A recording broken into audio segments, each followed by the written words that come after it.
కొంతమంది ఆ దేవుని దగ్గర వెళ్తే, ఈ దేవుని దగ్గర వెళ్తే, ఆ దేవుని ఆశిస్తే, ఈ దేవుని ఆశిస్తే కోరికలు తీరుతాయి, నా కోరిక ఇది ఎన్నాళ్ళ నుంచో, ఎన్నో రోజుల నుంచో అని కోరికలు కోరుతూ ఉంటారు.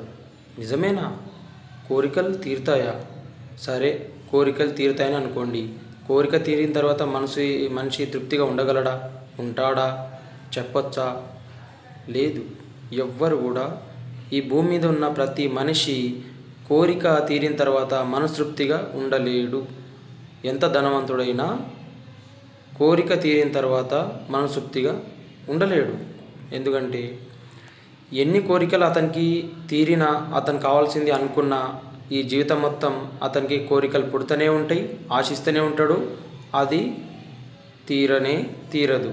మనిషికి కావాల్సింది ఈ లోకంలో కోరిక తీరిన తర్వాత ఆయన సుఖంగా ఉంటానని అనుకుంటాడు, కానీ అది కాని పని.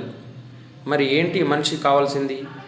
మనిషికి కావాల్సింది ఈ జీవితంలో తాను ఉన్నపాటునే ఉండి, తాను ఎవరైతే తనకు నిత్య జీవం కలుగజేస్తారో దాన్ని నమ్మడం. ఆ నిత్య జీవం ఎక్కడ లభిస్తుంది? అది నిజమైన కోరిక అంటే. ఆ నిత్య జీవము మనం కలిగి ఉంటే మనకి ఏ కోరిక మీద కూడా ఆశ ఉండదు. ఏ కోరిక తీరినా తృప్తి పడలేము.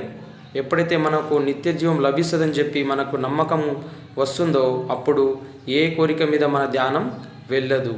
మనకు నిత్య జీవం చాలా ప్రాముఖ్యం.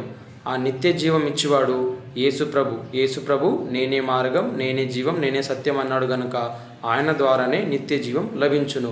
ఎలా? ఆయన యందు విశ్వసించడం ద్వారా. మీరు కూడా ఆయనను విశ్వసించండి. ఆయన యందు నమ్మకం ఉంచడం ద్వారా ఆయన నిత్య జీవం ఇస్తాడు. Praise lord.